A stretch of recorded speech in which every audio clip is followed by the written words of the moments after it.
Welcome back, guys, to yet another The War Within video. Today we are going to be talking about blacksmithing and what kind of a profession specializations that I would recommend, but also give you guys a general overview of the profession if you haven't seen it yet. So right before we get into it, make sure that you drop a like on the video, subscribe to the channel, and put all the notifications on because it helps greatly with the algorithm and all that jazz, especially also if you want to see future videos that I'll be creating on other professions, but also all kinds of other The War Within content. But let's get straight into it. Blacksmithing is very similar to what we had in Dragonflight. Now, if you didn't play much of Dragonflight, obviously this entire profession system is new, so that's a little different, but blacksmithing still does much of the same thing. You know, you have your weapon crafting, you have your armor crafting, and now also with Dragonflight, but also The War Within, you have profession crafting, and then you have material crafting. There is one new system in The War Within, and we'll talk more about that later for blacksmithing, and it's Everburning Ignition or Everburning Forge, and I'll get into it a little bit more. But as you can see here, we have our smelting, which is alloys, which is bars, whatever you want to call them, ingots, whatever. These are the four materials that you'll be able to use. Obviously, there's all kinds of other stuff that we don't have learned because there's recipes for, stuff we can't get yet. But we also have profession equipments like we had in Dragonflight as well. You'll be able to make a lot of the profession tools for other professions, but also for yourself. You can see here that you'll be able to make a blacksmith hammer, but you'll also be able to make an accessory.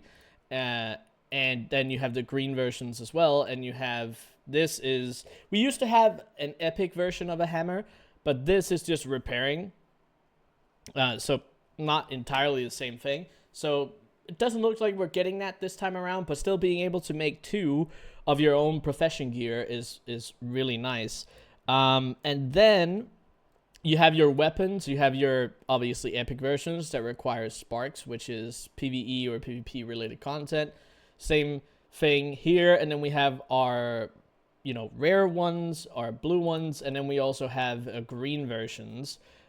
So it's pretty nice to see that we have that. Actually, the green stuff is, where is it? Here. This is PvP gear, and these are recipes that you'll be able to buy for honor as well. So if you want to get something like this, you'll have to do some PvP or purchase them off the auction house because they are BOE. A couple different options there. You can actually see here how much profession equipment we have access to. Not only the ones that we saw there, but you're going to be able to make it for skinning. You're going to be able to make some for mining, some for herbalism, green versions as well. Then you'll be able to make a leatherworking tool, a tailoring tool, and then green versions as well. And then you'll be able to make another leatherworking accessory, which is another another piece of profession gear, which is nice. And then some more green versions. And this is all good and dandy. And then we have more gear that we can't learn yet, and more epic crafts. There's a lot of weapons, and there's a lot of armor as well. You can see here we have a bunch of that. And then we have stonework, which is another thing in blacksmithing. This has been a part of the game for a long time. It's basically sharpening stones. And there's one for gathering, one for mining, herbalism, or skinning, and it increases your finesse. And then there's also one that gives attack power. All good stuff. And then we have one here as well that also increases attack power. So it's just used for a couple of different things. But that's like the gist of it, right? There's not too much else. And besides the Everburning Ignition, this particular one you'll be learning as one of your specializations. But this is a temporary buff, and it doesn't start out with having 10 available crafts and a 30-minute duration for when you use it. It starts at way lower when you begin it. And begin the profession, and you start leveling it up and all that. So I'll show you guys right here. Once you craft one of these, you'll have it in your inventory, and it doesn't run out, right? So you can use it whenever you're crafting, and it gives you a specific amount of ingenuity, multicraft, and resourcefulness. you know, it's pretty good, pretty useful. Is I would say, especially for materials. This isn't really as good for gear crafting or single crafting, things that don't use multicraft, because then you only get resourcefulness and ingenuity out of it. But if you do materials, then you get all three. Now, that's the vast majority of what blacksmithing has to offer. So let's go into the specializations, which are the backbone of all these professions. Again, which we talked about just now, Everburning Forge is a new talent tree in blacksmithing. And this just goes to improve this buff, right? So it starts out at, I don't know, like 5-10 minutes or whatever it is, and the amount of profession stats that you get are way lower. And this will just increase each one. So you can decide that, oh, I want more multicraft early on from this buff, or I want more resourcefulness early on from this buff, or I want more ingenuity, which is all good. That's fine.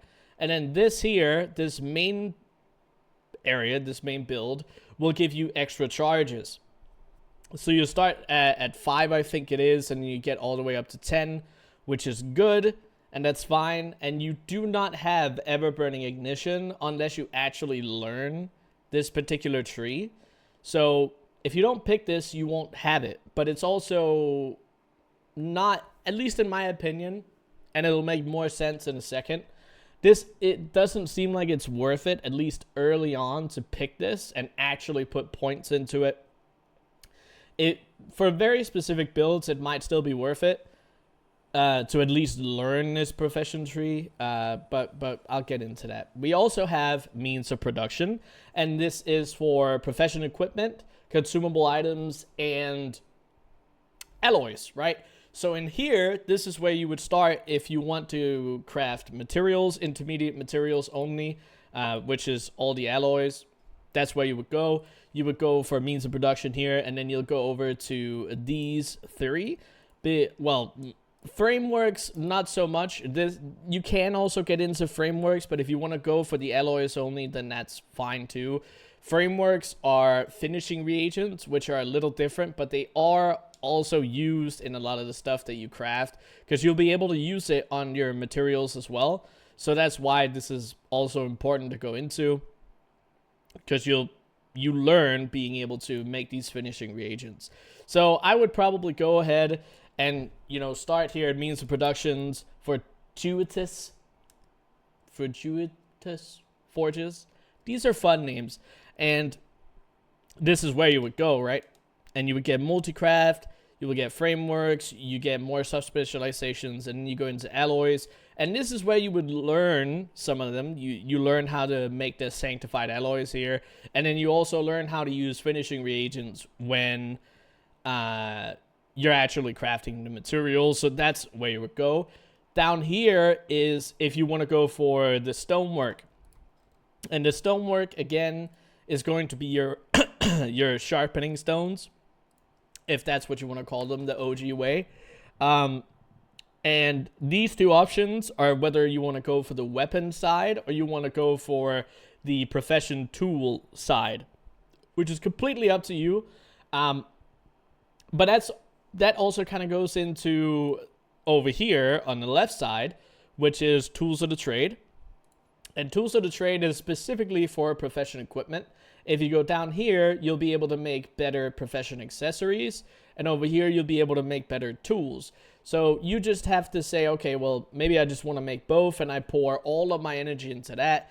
And then you could go into stonework and then make your tool enhancement. Then you're just sitting there and you're doing work orders, but specifically only for profession tools. You could totally do that. You could have maybe multiple profession alts that have blacksmithing, and you could decide to go different ways. So as for that, means of production, and then you would go tools of the trade, trade tools, trade accessories, and then you would go stonework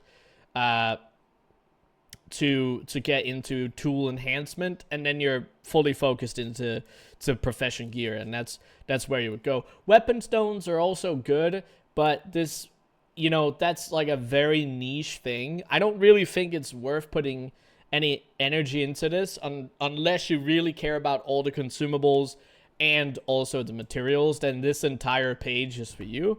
But there's a couple of different build options here. One is more focused on the material side and finishing reagents, which is also material. And then you have your profession tool and, well, profession gear side, which is fine.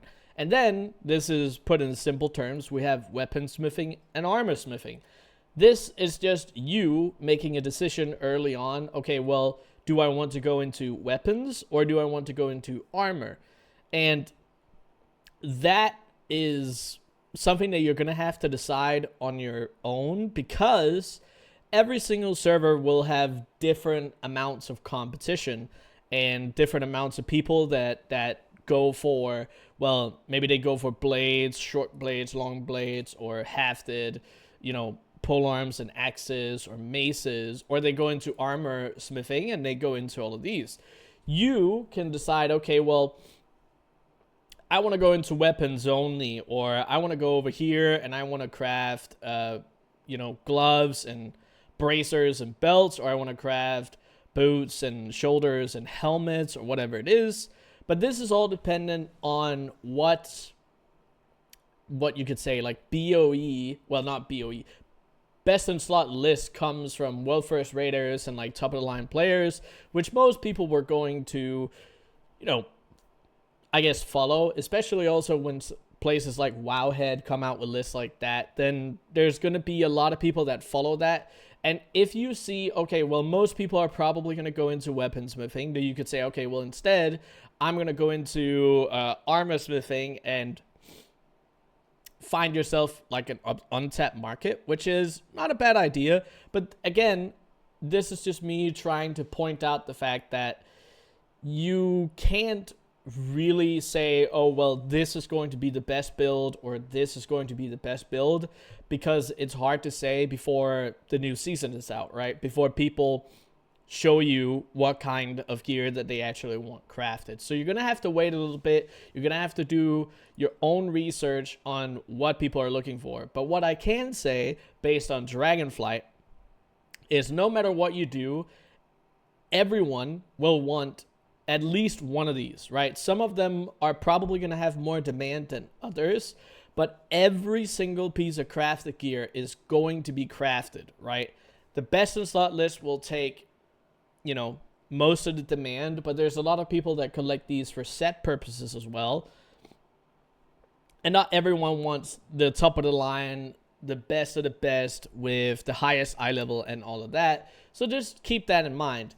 And then no matter if you go into means of production, weaponsmithing, or armor smithing, I think Everburning Forge is no matter what going to be dead last. But if you do decide to go into weaponsmithing, you unlock, you know, more profession trees as you go, the higher your skill level becomes. And what you could do is you could say, okay, well, I'm going to learn weaponsmithing, and then I'm at least going to learn this tree so I can get Everburning Forge, right? Everburning Ignition, this little thing, because then that'll give you just a little bit more on the stat front when you are crafting, right? If you're actively doing work orders or if you're crafting a lot of stuff here. I would say if you go into means of productions and you're going for the material side, I think actually putting a lot of points into Everburning Forge is going to be very smart. Whether you go for the ingenuity or resourcefulness or multicraft heavily depends on the math and what kind of ranks that you want to create, and it also depends on like so many other things. So it's a little too early to say which one is going to be best for that. But this was also just to give you an idea of what you can potentially go for and what might be a good market. I hope this made sense. More yapping, of course. And if you guys have any questions, anything in blacksmithing, let me know. It's a very simple profession compared to some of the other systems that we have in the other, in the other professions. But there's still some intricate decisions that you're going to have to make. But either way, as always, if you have any questions, make sure that you drop those down in the comments below, and I'd love to talk about it. But that's everything that I had for this video. I hope you guys enjoyed it, and until the next one, see ya!